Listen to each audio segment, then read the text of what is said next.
En el año 2015 organizamos un evento con algunos amigos para mostrar las historias y aprendizajes de emprendedores correntinos, de Corrientes, Argentina, que habían hecho sus empresas desde la nada hasta hacerlas crecer muchísimo.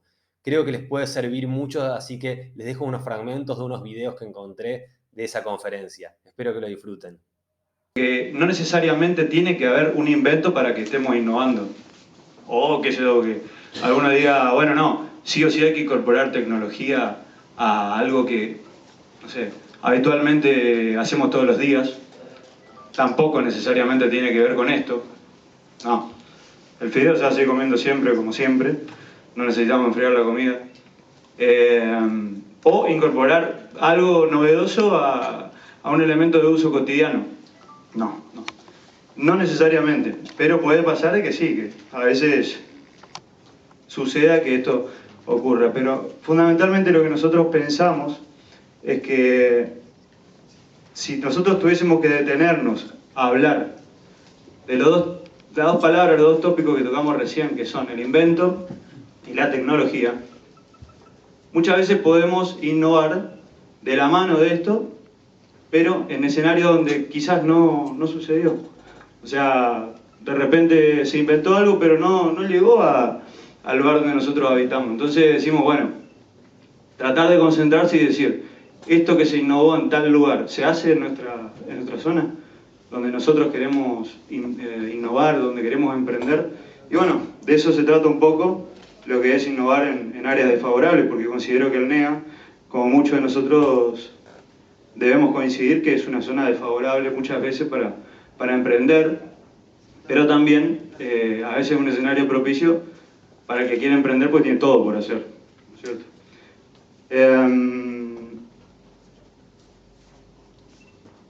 A ver. Bueno, emprender, sea cual fuera, digamos, la cosa que vayamos a querer digamos, emprender, digamos, arrancar, sí o sí necesita de una idea, y el emprendimiento, sea innovador o no, necesita imperiosamente una idea a la que nosotros debemos incorporarle lo que es el empuje del emprendedor, porque de lo contrario la idea no se va a motorizar sola. Necesita, digamos, de ese empuje del emprendedor, porque de lo contrario nunca se hace realidad. Entonces para nosotros es muy importante hacer esta breve introducción de lo que es la innovación para nosotros, antes de arrancar con estos tres módulos que nosotros consideramos importantes a la hora de hablar de esto de innovar en áreas desfavorables. Primero y fundamental, vamos a hablar de innovar donde nadie lo hace. A veces uno piensa, ¿por qué innovar donde nadie hace? Y nadie lo hace porque seguramente podemos encontrar un nicho, pero también hay que ser muy cuidadoso, porque si nadie lo hace, ¿por qué también nadie lo hace? ¿No es cierto? Todo tiene su razón. Probablemente alguien ya lo pensó. También puede ser que no, digamos, a lo mejor podemos ser visionarios y encontrar un nicho donde otra persona u otra empresa no detectó. Entonces, es muy particular, digamos, pensar en que uno puede emprender donde menos se lo imagina, digamos. O sea, hay casos muy ilustrativos de esto. Y muchas veces lo que ocurre es que el emprendedor, cuando está innovando en el espacio, por decir así, porque en realidad la idea puede ser una idea que uno dice, pero ¿qué tiene innovador? Y tiene innovador porque el espacio donde está innovando es innovador, porque antes nadie lo hizo. Entonces, lo que ocurre muchas veces es que el emprendedor es como que pierde el norte porque se encuentra solo en el escenario en donde quiere actuar y dice, pucha, a ver, no tengo a quién copiarme, hablando, digamos, en términos sencillos. ¿Por qué? Porque estoy solo. Entonces, emprender innovando, donde no hay otro que lo haga, es un doble desafío, porque probablemente estemos más bajo la lupa, digamos, ¿cierto? El emprendedor tiene la diferencia de la gran empresa, digamos, que de por sí es una persona valiente, osada, roza la osadía, ¿verdad? Porque es testarudo, es muchas veces es tan apasionado con su emprendimiento que se va a ir a hacer, como muestra ahí, no sé, fabricar pan en medio de la nada, digamos, y bueno, por la duda lo hizo arriba de un vehículo, se puede transportar, llegó al caso. Pero muchas veces es extremadamente usado y eso también tiene sus contras, digamos. Entonces, es muy interesante saber que donde nadie lo hace, ojo con eso, porque tiene también sus cuestiones. Ahora, cuando uno se encuentra en un escenario en donde nadie ha incorporado la innovación o no ha traído algo, nosotros nos podemos preguntar estas 4 cosas que son muy básicas, digamos. ¿Por qué nadie vende esto acá? Llega a un lugar y nadie vende internet. ¿Y cómo? ¿Por qué no vende nadie internet? ¿No hay negocio? ¿No hay mercado? ¿La gente no lo necesita? Es muy probable que sí, que realmente haya un negocio, que exista el mercado y que la gente obligatoriamente lo necesite, porque hoy por hoy estar conectado, yo toco el tema este porque es el tema que más conozco. La conectividad es algo vital, no solo para la cuestión del ocio, porque uno inmediatamente va a pensar en las redes sociales o tal vez la interacción con... No, también tiene que ver mucho con el trabajo, con lo pedagógico, con el día a día. Hoy por hoy, imaginarse la vida sin internet es difícil de pensarla, digamos. Pero si uno es una gran empresa y trata de decir por qué una gran empresa no se instaló, y probablemente a la gran empresa no le interese, a lo mejor sea un mercado poco seductor para que desembarque una gran corporación con grandes costos, con grandes estructuras. El negocio es negocio, pero tal vez no para esa estructura porque hay que solventarla. Hay mercado, sí, pero es un mercado irrisorio. ¿La gente lo necesita? Sí lo necesita, pero tampoco puedo hacer beneficencia, soy empresario.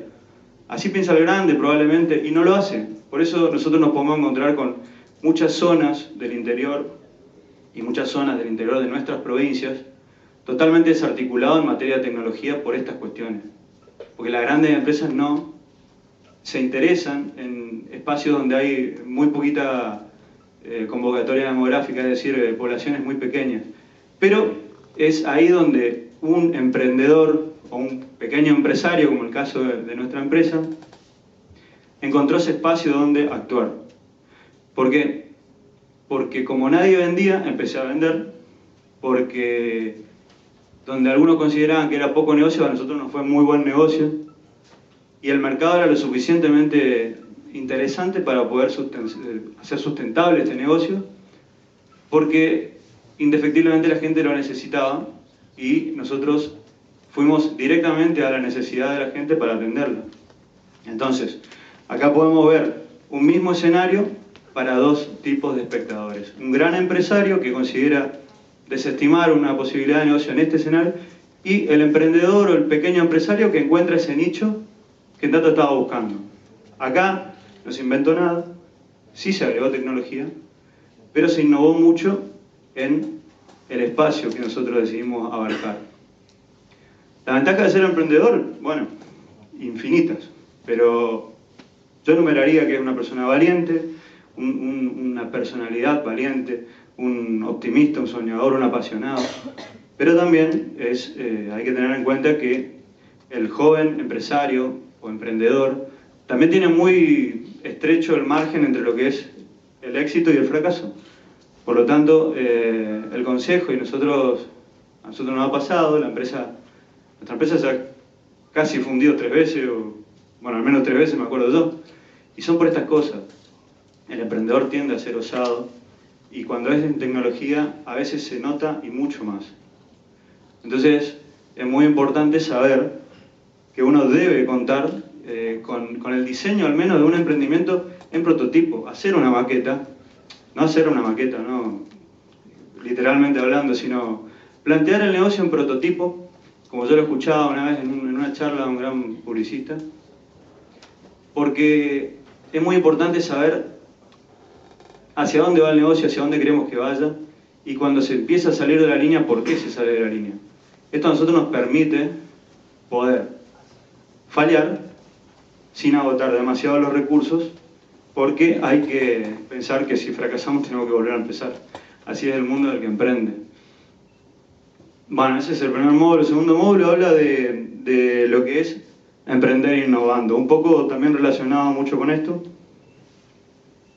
pero desde la otra óptica digamos, a colación de lo que hablábamos, replicar lo ya inventado, lo ya innovado en un espacio nuevo puede ser un resultado muy, muy positivo, porque esas poblaciones son muy receptivas a gente que quiere emprender. Entonces, encontrar el mercado puede ser el puntapié inicial para innovar exitosamente. Buscar el mercado, investigarlo, conocerlo, acercarse. Lo que ocurre y lo que no ocurrió a nosotros es que a veces el mercado no colabora, digamos, porque no el mercado, sino el espacio, la coyuntura.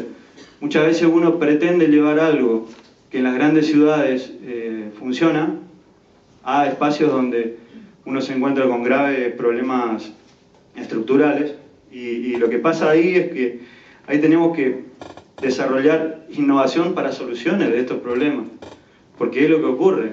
Nosotros en espacios como el NEA, digamos, donde hay una crisis gravísima de déficit energético, uno tiene que ser muy creativo para encontrar soluciones a los problemas y permanentemente saber que uno tiene que tener un plan B, porque a la vuelta de la esquina tenés un problema de energía, y no hablo solo de faltante de energía, sino de falencias en el servicio, en la estabilidad y demás. Muchas veces nosotros nos encontramos con escenarios donde, tal vez ahora se hable más adelante, en las otras charlas, de hermosos laboratorios de computación en escuelas que están en el medio de un paraje donde prácticamente no tiene luz la mitad del día, un día común.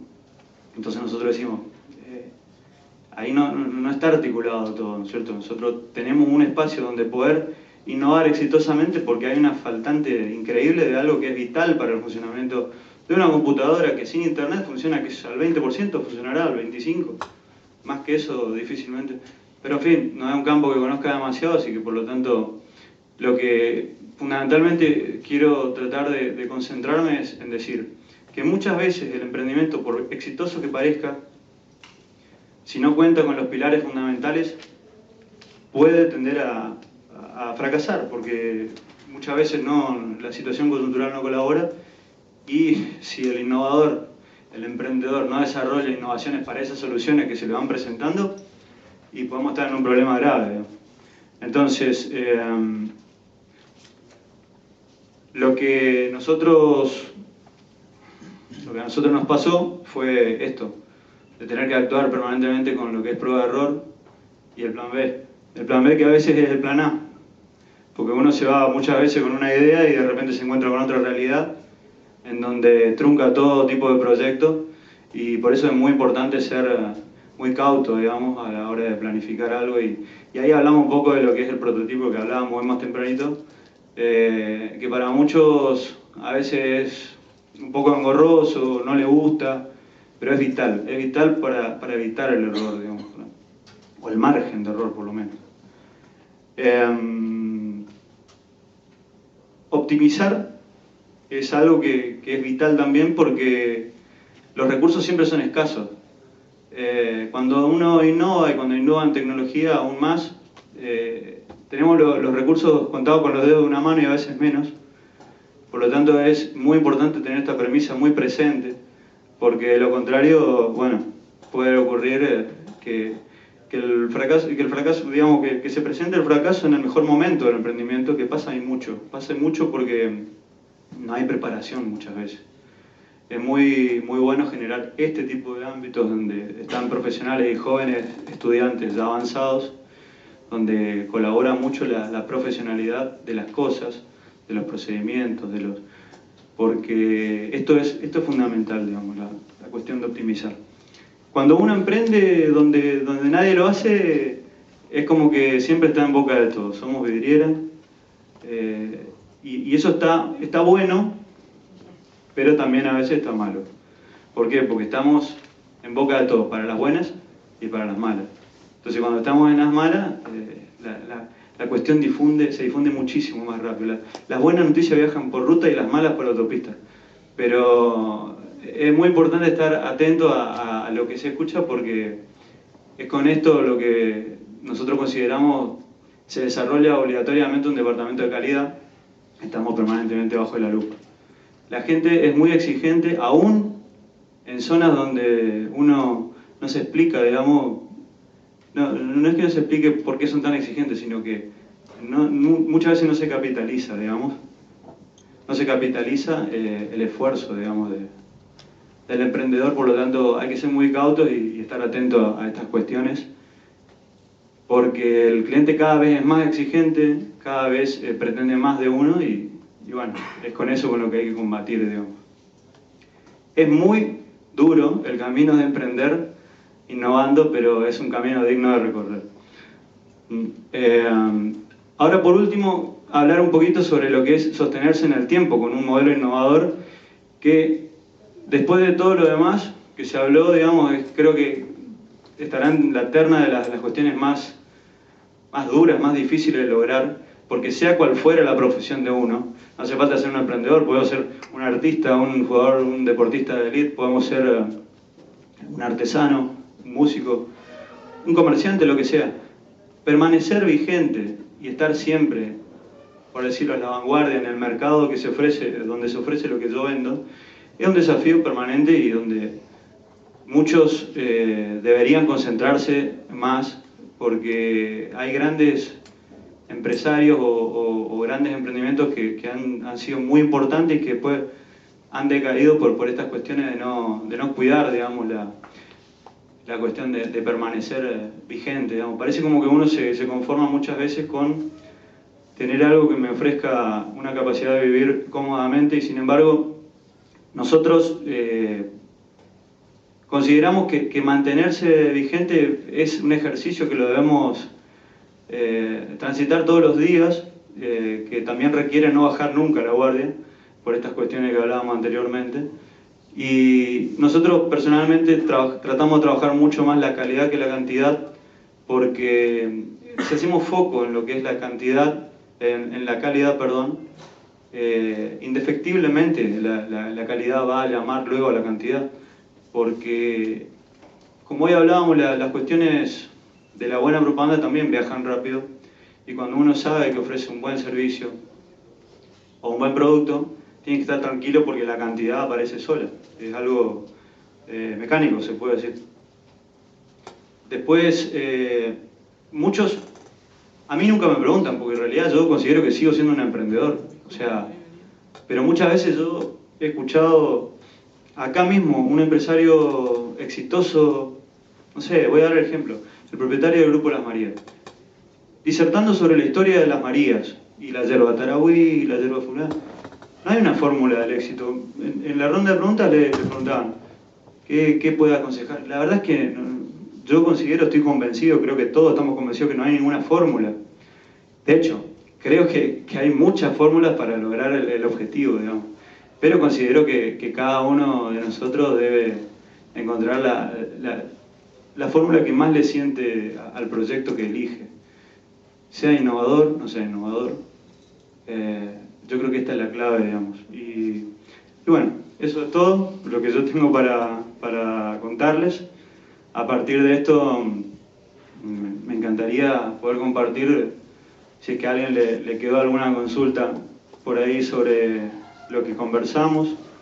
Puede que uno, cuando viene y no tiene tanta experiencia para disertar, trae su machete, pero generalmente no lo lee, que es mi caso. Probablemente me olvidé de leer o de apuntarme un par de cosas que había anotado, por lo tanto, si no surge ninguna consulta acá, yo también estoy a disposición para conversar en el descanso. Esto es todo por hoy. Sí, hay una consulta. Sí. ¿Podrías hablar un poquito de tu proyecto, del tema de internet? Sí. ¿Cómo inventaste algún aparato nuevo? ¿Qué lo hiciste? No, nosotros tenemos una red que provee, fundamentalmente nuestra actividad central, somos un proveedor de servicios de internet. Empezamos tratando de hacer foco en áreas periféricas de los conurbanos de las ciudades de Corrientes y Resistencia, y es como que el mercado nos fue llevando a zonas nuevas. Hoy por hoy son casi unos 500 kilómetros más o menos de cobertura. ¿Y eso cómo hacemos para llegar a una zona donde no hay internet? ¿Colocar antenas?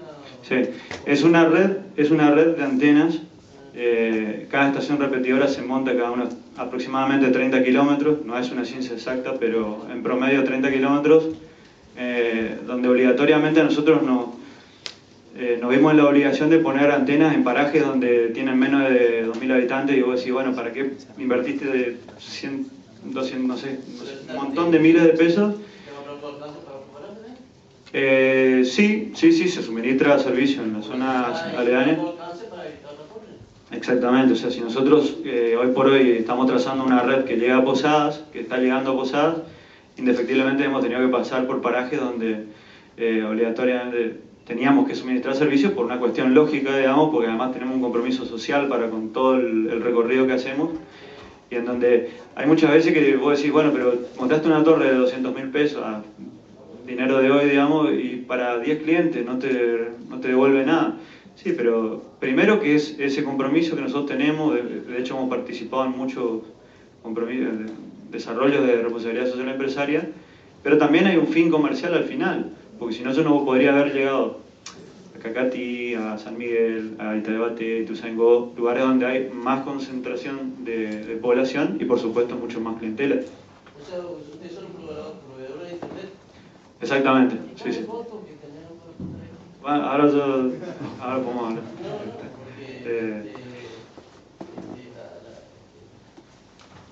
Creo que están publicando.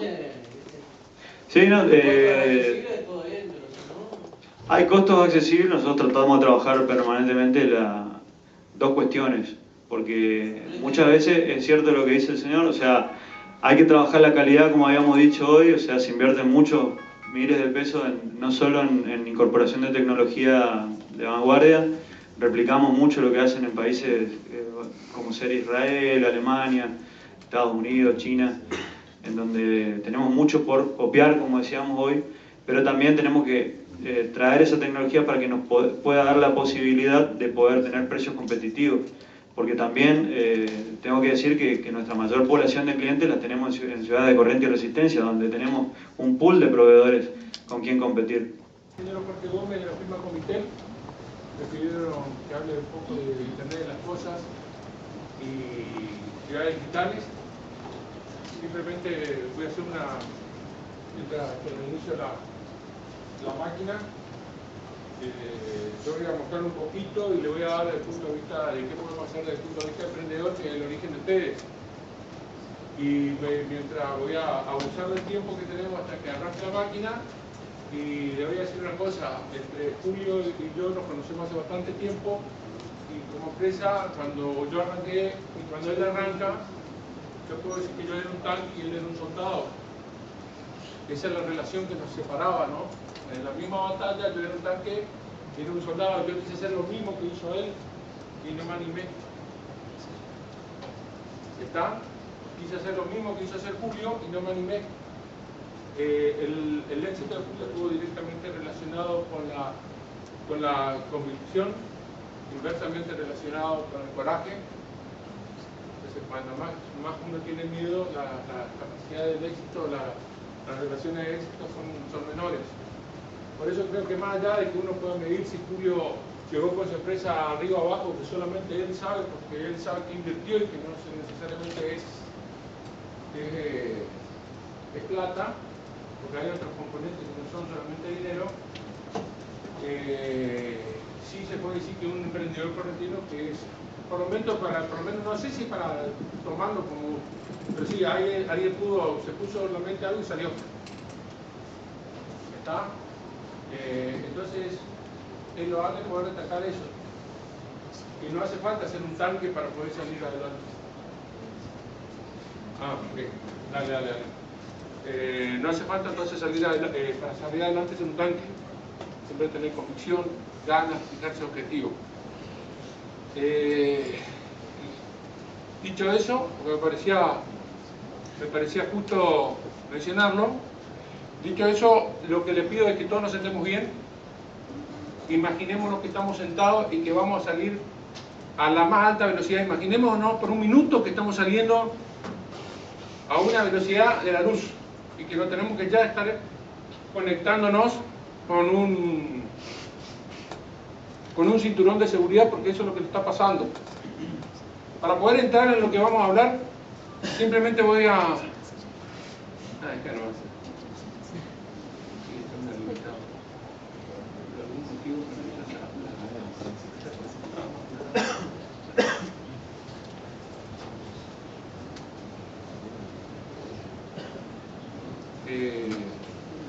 mientras que quería hacerle una pequeña prueba, pero bueno, si no sale la prueba no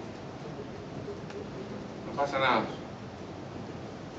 Esperen un segundo, piensen lo que le dije recién, pongámonos cinturón de seguridad, pensemos que vamos a entrar en una máquina, en una nave espacial y vamos a ver la velocidad con que esa nave espacial empieza a funcionar.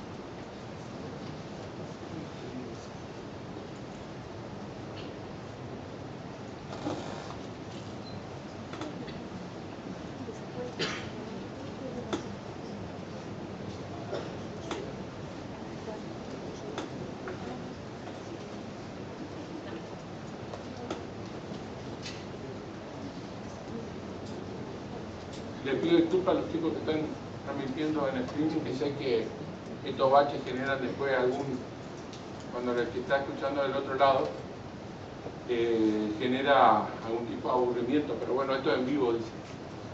¿Está? Esto es en vivo.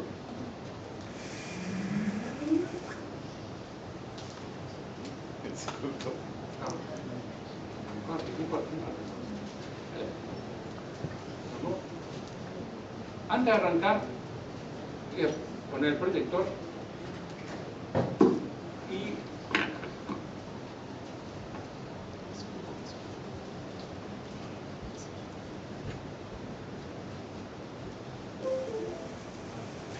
me gustaría compartir con ustedes un pequeño video, si encuentro la carpeta,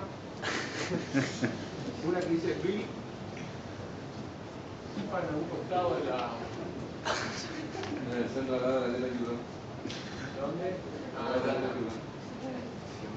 Este es un pequeño video que preparamos del comité, que compaginamos, no es idea nuestra, estuvimos compaginando y que me parece oportuno entender en los tiempos que estamos viviendo.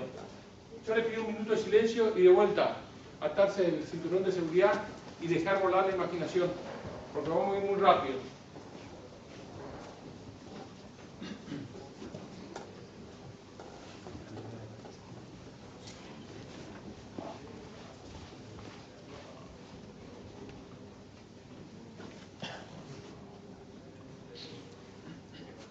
No podemos conectar a internet. Vamos a bajar un poquito la luz. Comunicando luz, compartimos y pertenecemos. Narrando y contando historias, nos diferenciamos. Las herramientas para comunicarnos han evolucionado a través de miles de años y actividades como informar y entretener han sido piezas claves en el desarrollo de la tecnología. Hace 2 millones de años el hombre comenzó a utilizar la piedra, el árbol, la flecha y el plato. Hace 790.000 dominó el uso del fuego. Hace 5.000 años aparecieron las escrituras cuneiformes en Mesopotamia. Hace 2.600 los griegos crearon su alfabeto. En el 40 a.C. los mayas ya utilizaban el cero. En el 105 después de Cristo se inventó el papel en China. En el siglo XI se fundó la Universidad de Bolonia. En 1449 se inventa la imprenta y en 1622 comienza a circular el primer periódico impreso. En 1826 se tomó la primera fotografía. En 1833 se envió el primer mensaje telegráfico a una distancia de 1000 metros. Y en 1854 se inventó el teléfono.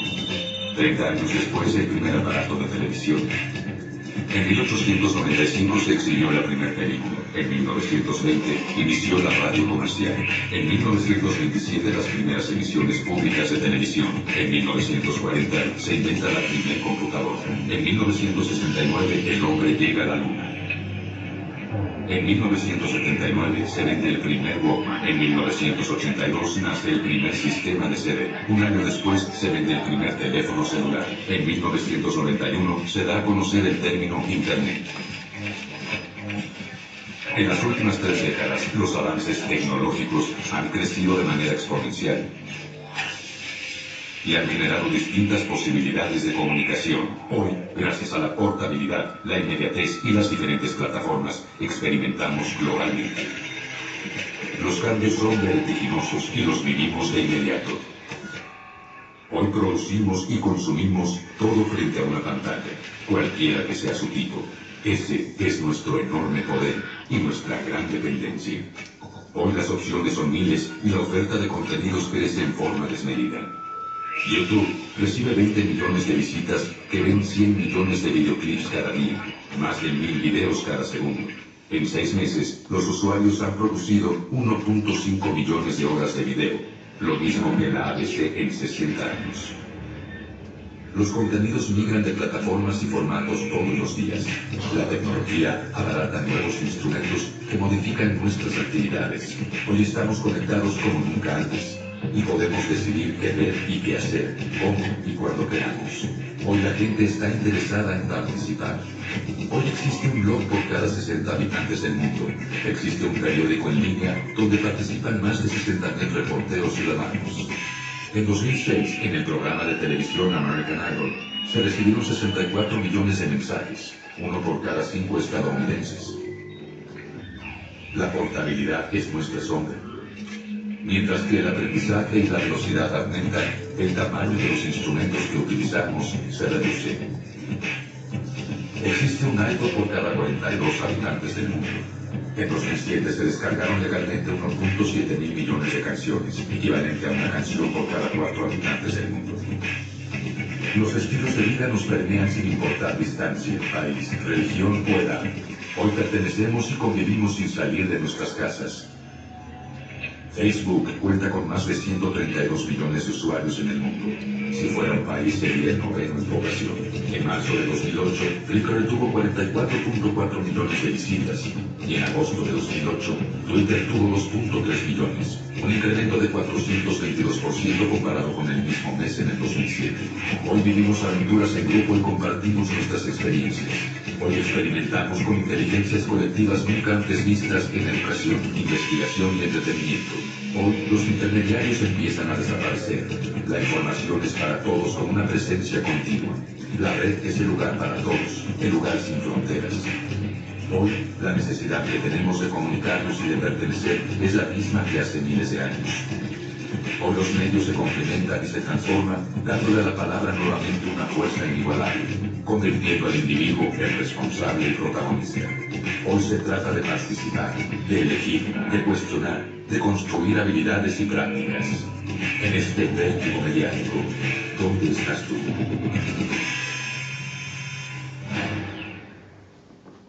Bueno, con esto de alguna manera quiero demostrar en la forma que vamos evolucionando y por qué empezamos a entrar en estas cosas que en la primera etapa de la charla vamos a llamar Internet de las Cosas. Comunicándonos, compartimos y pertenecemos. ¿Qué pasó acá? Narrando y contando historias. Entonces esto simplemente es una ayuda, pero marca un poco cómo fue transcurriendo de la primera edad en que empezamos a comunicarnos, cómo fue transcurriendo en el mundo, fue el impacto que tenían las comunicaciones. Fíjense cuál fue el impacto que en el 2011 se produce la primavera árabe. ¿Saben lo que es la primavera árabe? Fue cuando derrocan al presidente que existía en ese momento en Arabia Saudita y que lo hicieron a través de las redes sociales. Lo hicieron a través de otra forma.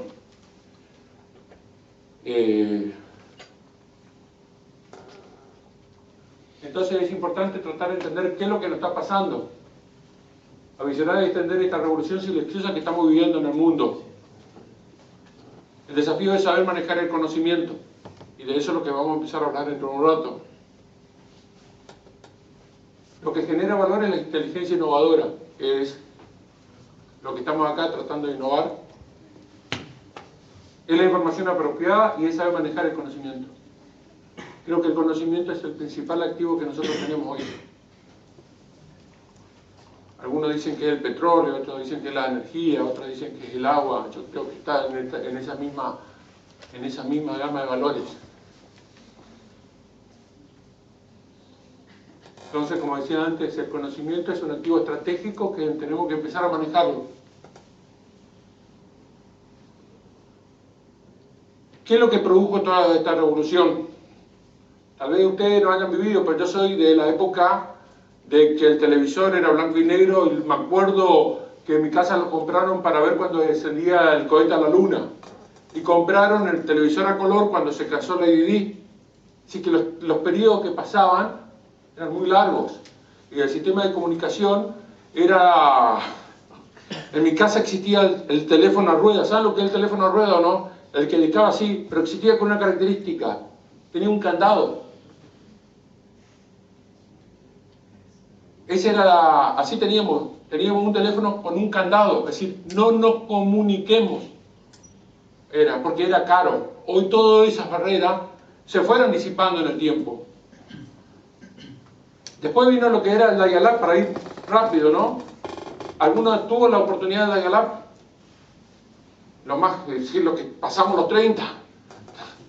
El resto no saben lo que es. Es una conexión a internet vía teléfono, que tenía una determinada velocidad, que era bastante dada para el correo electrónico, y nos sentíamos que estábamos en el primer mundo. Y después apareció el acceso a banda ancha, que es lo que está empezando a hacer un cambio de paradigma y un cambio de forma de comunicarnos y de desenvolvernos dentro de las sociedades.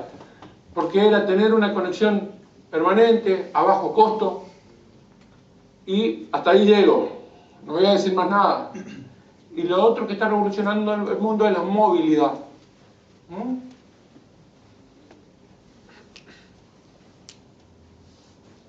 Y el tercer punto es la capacidad, tanto en aquellos otros dos, es decir, no me sirve nada tener un acceso a banda ancha con muy poquita capacidad, porque quiero transmitir un video, hacer un Skype o un Hangout, y no lo puedo hacer. Estas son las tres cosas que ha hecho que empiece a revolucionarse el mundo, y son las tres, digamos, por supuesto otras cosas más, son los tres puntos más esenciales que nos va a llevar al Internet de las cosas.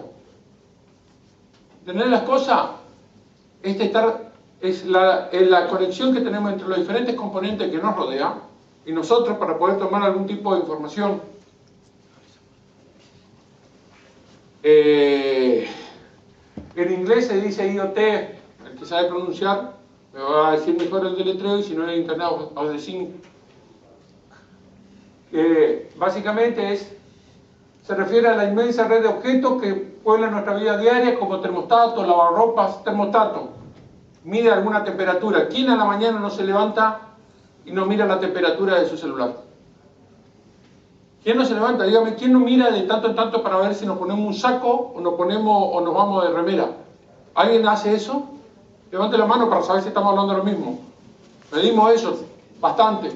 Quiere decir que esa medición está conectada a un termómetro. ¿O ustedes cómo piensan que mide? ¿Está? Eso significa estar conectado del Internet de las cosas. Es que las cosas de alguna manera a mí me brindan una determinada información que me permite tomar alguna determinada acción. Si hace frío me abrigo, y si hace calor no me abrigo. Y si hace frío y encima me dice cuál es el pronóstico, veo si me voy con una cosita más liviana, me aguanto un poquito el frío para después no tener tanto calor. Nos permite tener información y recibirla. Hablemos acá entre nosotros, somos cosas. Más allá que podamos ser cosas inteligentes, entonces pasamos a ser seres humanos. ¿Está? ¿Quién no tiene un teléfono móvil, un smartphone? Qué lindo suena esa palabra. ¿Quién tiene un smartphone acá? Levante la mano para saber de qué estamos hablando. ¿Quién en las últimas 3 horas mandó una información? ¿Quién en las últimas 3 horas envió una información de los que estén acá sentados? Allá hay uno, dos, entre sí se estuvieron comunicando, algo se estuvieron consultando. Y es eso lo que estamos haciendo permanentemente, es comunicarnos entre seres, pero que a su vez nos transmitimos una determinada información.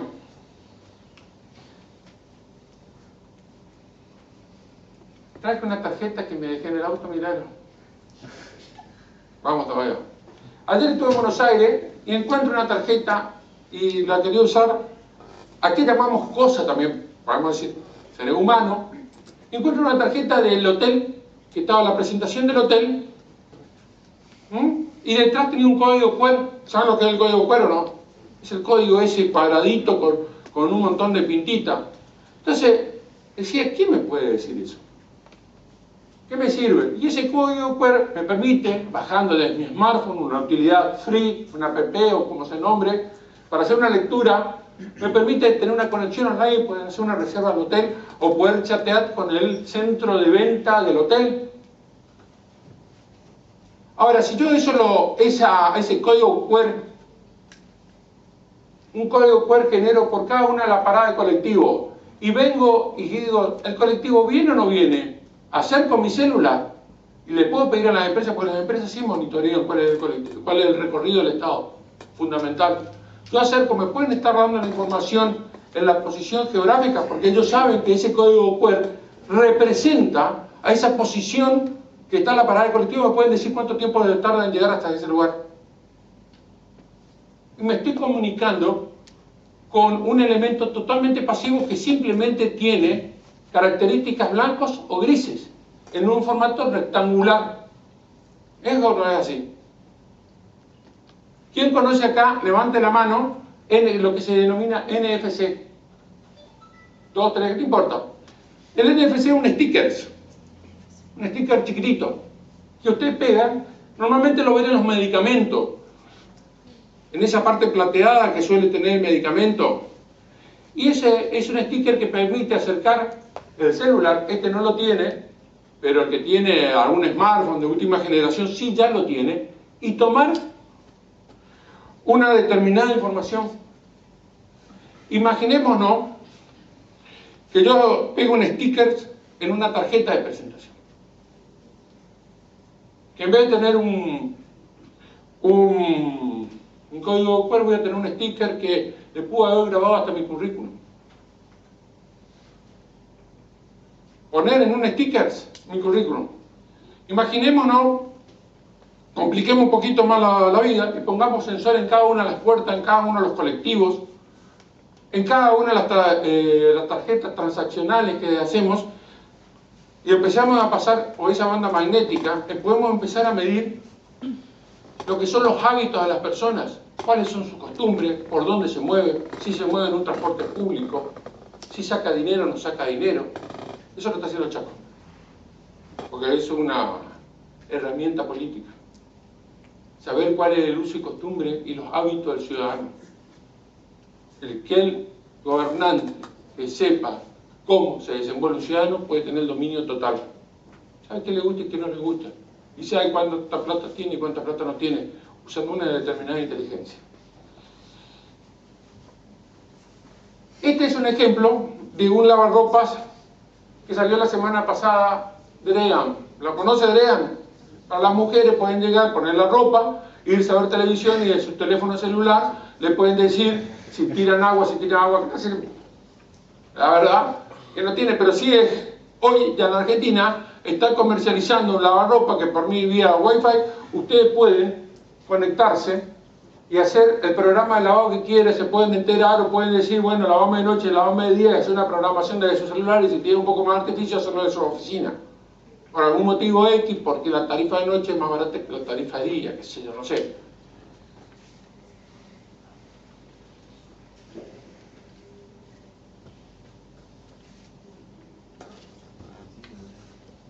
Entonces, pero también podemos, ese sticker que le decía, ese NFC, puede ser una caravana, estoy hablando de las cosas todavía, de una vaca.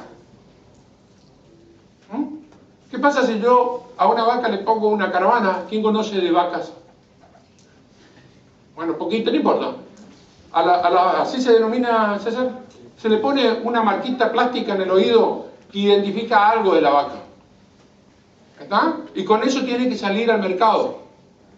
Realmente, ahora, ¿qué pasa si yo le pongo desde que nace un sticker y le voy diciendo, cada vez que le pongo terramicina a la vaca, acerco un celular y le digo, opción 1, terramicina, opción 2, baño, opción 3, bajó de peso, opción 4, subió de peso. Y tengo todas las vacas en el mismo potrero, diferentes vacas en diferentes potreros. Puedo medir la salud de la vaca, la salud del potrero y el rendimiento del potrero. Porque si todas las vacas que están en el mismo potrero suben o bajan de peso, es porque puede haber un problema en el potrero y no en el animal. Y si todas las vacas, a la misma vaca le tengo que estar poniendo terramicina, me está costando más remedio, lo paso. Si tengo que elegir entre igual vaca, cuál vendo o cuál no vendo, elijo la que más costo tiene. Me estoy comunicando con, perdón, una vaca. ¿Se entiende? Y esto empezó a evolucionar gracias a que existía la movilidad y gracias a que existía Internet. Y después poco a poco se empezaron a ir aplicando. Antes de saltar a lo que es la parte de ciudades, ¿qué significa? Esto es un estudio de IDC. IDC dice, mira el numerillo, que para el 2020 el mundo va a invertir en Internet las cosas en 7,3 billones en 3 años. Más o menos la población mundial, más o menos, número más, número menos, ronda los 10.000 millones. Algunos me dicen 9, otros me dicen 10.000. La verdad que por 1.000 no me voy a preocupar mucho. Entonces tenemos este numerito que se va a invertir de acá, estamos en 2015, en los próximos 5 años. ¿Está? Si el mundo tiene 9.000 millones de habitantes y Corrientes tiene 1 millón de habitantes, Corrientes, solamente Corrientes, va a tener un impacto de 730 millones de dólares en los próximos 5 años. Como en televisores inteligentes, como en lavarropas inteligentes, como en autos que se manejan solos, como en app que se ponen en los celulares. Ese es el mercado potencial, que puede ser de afuera o puede ser de adentro. Todo depende del grado que querramos atender. Hacer una ecuación de regla de 3 simple es muy sencilla, porque si no diríamos, si se venden muchos autos, Corrientes debe ser beneficiado con la venta de autos cuando sabemos que todas las fábricas de autos están en Rosario, Córdoba, Buenos Aires. ¿Está? Pero bueno, entonces digo que voy a ser pesimista. Ser pesimista es, puedo decir que puede tener un impacto 10 veces menos de lo que se puede dar en otras partes del mundo. 10 veces menos de lo que en otras partes del mundo da de los próximos años. Si sabemos atacar el mercado, tenemos un potencial de mercado de 73 millones de dólares. ¿Está? ¿Tenemos potencialidad para hacerlo? En Internet de las cosas sí creo que tenemos potencialidad para atacar y morder un pellizco de este 73 millones de dólares. Ahora, hay un problema. Esto yo digo que es como la vía de tren. Va a haber una gran oferta que va por un riel y va a haber otra gran demanda que va a haber por otro riel. Ahora los dos rieles no se juntan. ¿Se entiende? Y la creatividad que tenemos que tener nosotros como emprendedores, más ustedes como emprendedores, es tener la capacidad de hacer de que esos rieles se tuerzan y en algún punto se choquen. Y entonces tal vez aquel que logre eso pueda pellizcar una parte de este mercado. Una parte. La verdad que a mí me vendría bárbaro si gano $1 millón. Me vendría de película. $1 millón significa 10 millones de pesos. No salvo la vida. Pero ahí quiero mostrarlo que tenemos una gran potencialidad y que tenemos algo para empezar a investigar. Por lo menos plata. Después el qué, depende de la creatividad de cada uno de ustedes, lo que tengan metido cada uno de ustedes. Ciudades inteligentes. Acá en el tema de la ciudad inteligente empezaron a meter todas estas cosas que veníamos hablando. Me olvidaba, discúlpenme, voy a volver para atrás. Entre Internet de las cosas y algo que nos familiariza, que tenemos el televisor. Una de las cosas por qué estaba hinchando con poder tener una conexión, porque yo tengo un smartphone. Si ustedes se fijan en el smartphone, tienen la funcionalidad de Skype. Entonces yo puedo hacer un Skype de mi computadora a mi televisor que está en mi casa. ¿Cómo no es que yo no podía hablar con un televisor? En mi época no se podía hablar con un televisor. Era de loco. Prácticamente encierra al manicomio. Era así. No solo que puedo hablar con el televisor, sino que puedo hablar con mi hijo que está en un mundo más lejano, que puede ser mi casa, acá en Necochea 1837, o puede estar en España, o puede estar en otro lugar. Con un televisor estoy hablando, al alcance de la mano. Y si no, puedo hablar Netflix. Y si no, lo que tiene Samsung, en su smartphone, tiene un servicio de conexión automática a los televisores y conecta y transmite la pantalla que tiene el celular a la pantalla del televisor. ¿Cómo? Está hablando un un celular con un televisor. Estamos, en mi época es cosa de loco. ¿Por qué es cosa de loco? Porque yo vengo del televisor color. Ustedes ya vienen nacidos, ya vienen, ¿qué me está contando? No, estas cosas ustedes ya las vienen incorporadas. Entonces para mí es lo que, ese video que yo pasé, que es parte de mi vida, parte de la vida de algunos de los que estamos acá, es lo que nos ocurrió. Y ustedes no, ustedes les pasa, la observan como si fuesen esponja. Ahora lo que no podemos hacer nosotros es ignorar que somos esponjas y no podemos sacar nada, no podemos ser tan consumidores sin aportar nada. Es todo input, input, input y no hay ningún output. Output es hacer plata. ¿Sabes? Entonces, ¿qué pasaba con las ciudades? Empezaron a ver algunos, no muchos, vamos a poner todas estas cosas, toda esta inteligencia, para que nos brinden alguna información de la ciudad. Entonces empezaron con el cuento de las videocámaras de seguridad. A mí me interesa el tema de la videocámara, es muy positivo ver el tema de la videocámara, pero si no está asociado con otras actividades como la prevención del delito, la inteligencia informatizada del delito, que no está la policía, tipo como pasa en la ciudad corriente, que tenemos videocámara por un lado y la policía por el otro, no tiene mucho sentido. Pero si estuve tratando de buscar y no encontré un video de la ciudad de Buenos Aires, de una videocámara que mostraba siempre el centro de una plaza. Mostraba siempre el centro de la plaza. ¿Y qué encontraron en la ciudad de Buenos Aires? Vieron que las plazas tienen una traza por donde la gente camina, que está con mosaico, ¿sí? Bueno, la gente no camina por ahí, camina por el pasto. La gente marcaba el rumbo de la ciudad. Entonces dijeron, todo muy lindo los arquitectos, pero resulta ser que la gente no acepta esa traza que nosotros amamos como urbanística, estética. Entonces empezaron a hacer cambio de plaza en función de la demanda de la gente. ¿Y cuál era la demanda? Era un video que permanentemente veía si había equipo de este pasillo, otro tomaba otro camino. Entonces a partir de estos sensores que empezaron a poner en la ciudad, estos sensores que empezaron a poner en la sociedad empezaron a hacer una transformación en el bien ciudadano. A mí me tocó participar, te cuento la anécdota, lo que yo participé porque lo viví en 2 oportunidades. No sé por qué en una desapareció. Una vez estuve en una feria de Hannover, a la Civil, que es uno de los eventos de informáticos más importantes, si no el más importante del mundo. Y uno se paraba delante de un televisor y se reía o ponía mueca y le decía: usted es un hombre de 1,80 m, tiene determinado color de ojo, está alegre, está triste. Estimamos que usted tiene una determinada edad. Y me filmaba a mí y me decía cuál era mi ojo y todo. Corrí al lado. Ese mismo televisor, no sabía qué era, y después me contaron, no me costó porque no sé inglés. Había una mujer que quería vender ropa interior de mujer. Por supuesto, las miradas iban para todos lados, menos para la ropa interior. Y la imagen se iba ajustando hasta que la mirada se fijaba en la ropa interior. Hace poco, hace unos años atrás, no sé, había unos tótem en la ciudad de Buenos Aires que, ¿saben lo que son los tótem o no? Son unas columnas de propagandas, unas preguntas con esos mismos televisores, y en esos tótem usted miraba, qué sé yo, pasaba fotografía de Marlboro. Automáticamente cuando alguien quedaba parando, mirando la fotografía de Marlboro, decía: no fume, produce cáncer. Usted es un hombre, contrólese la próstata. Usted es una mujer, contrólese el cáncer de mama. Se corría el hombre, aparecía la próstata, se ponía la mujer, aparecía acá. La ciudad le empezaba a transmitir una información al ciudadano que iba caminando.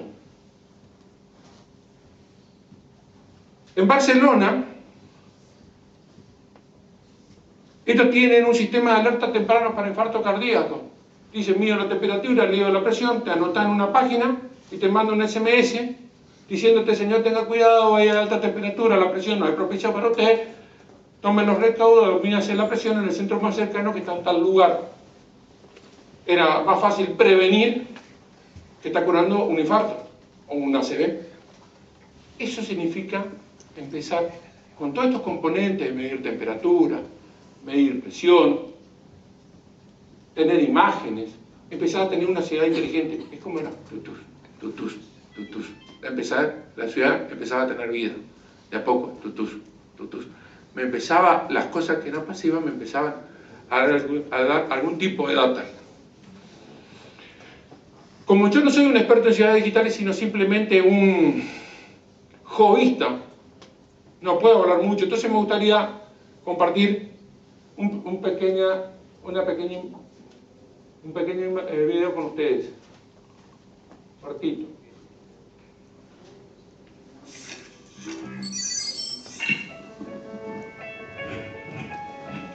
Las ciudades inteligentes persiguen hacer uso de los recursos de la ciudad de una manera adecuada. Somos capaces de aglutinar lo que es información del ciudadano con información de sensorización y a partir de ahí combinar toda esta información y hacer una optimización de los recursos de la ciudad. Por ejemplo, hay temas como el uso de la iluminación en las ciudades, las luminarias.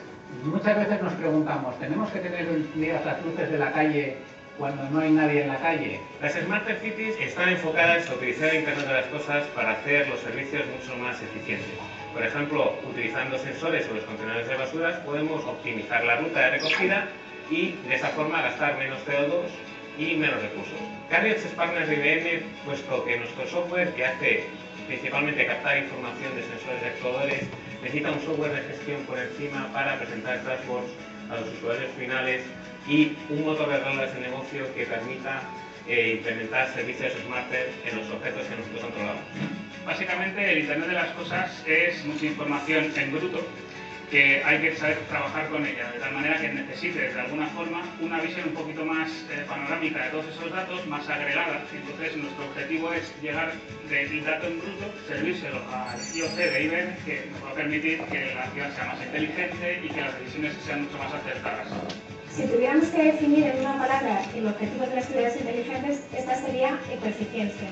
Imagino al ciudadano haciendo uso de sus dispositivos móviles, de sus tabletas, para poder interactuar con la ciudad, ayudarles a tomar decisiones a él y a sus administradores mediante el uso de los datos abiertos, de los datos machine to machine e Internet de las cosas.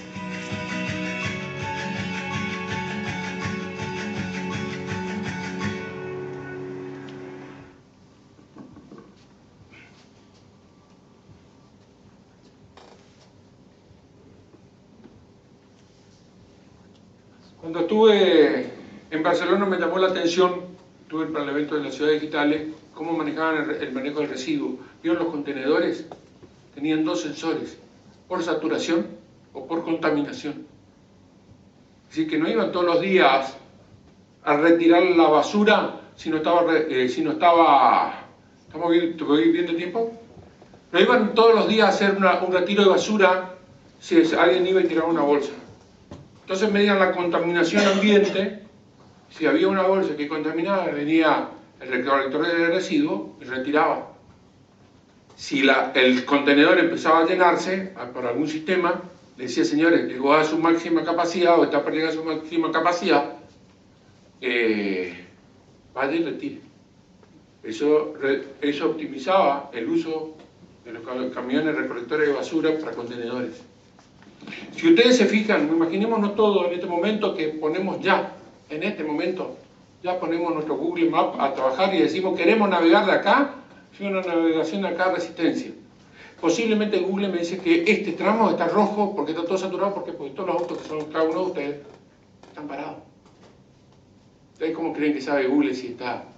Porque cada auto que anda circulando en su entorno tiene una navegación que le está mandando una información que le dice la posición y le dice cómo se está moviendo.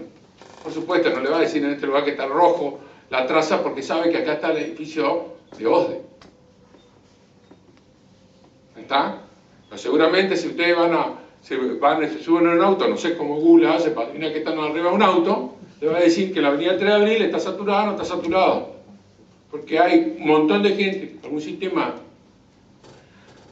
vaya a saber cómo, hace de que pueda, con la información que le pasa a sus usuarios, saber si tomo la mejor opción del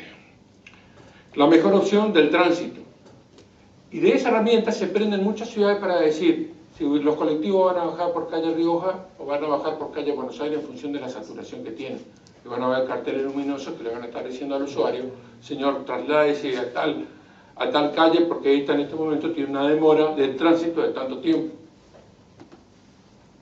Ustedes saben que en la ciudad de Rosario ustedes tienen un aplicativo que le dice cuánto demora cada colectivo y le dice con precisión exacta.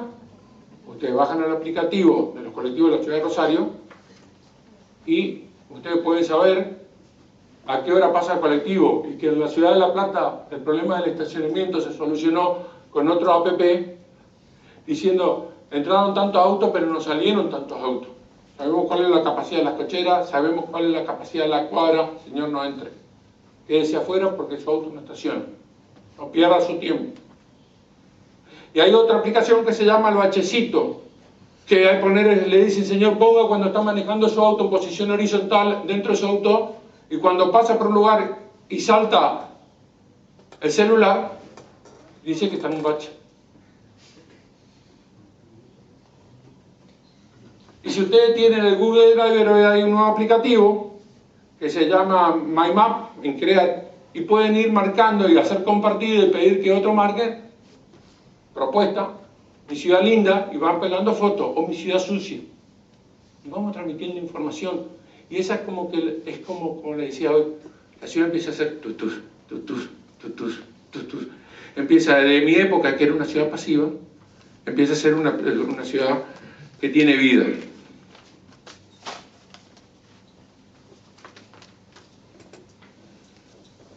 Indudablemente que Internet de las cosas, ¿cuánto tiempo? 10. Indudablemente que Internet de las cosas y las ciudades digitales están íntimamente relacionadas unas con las otras.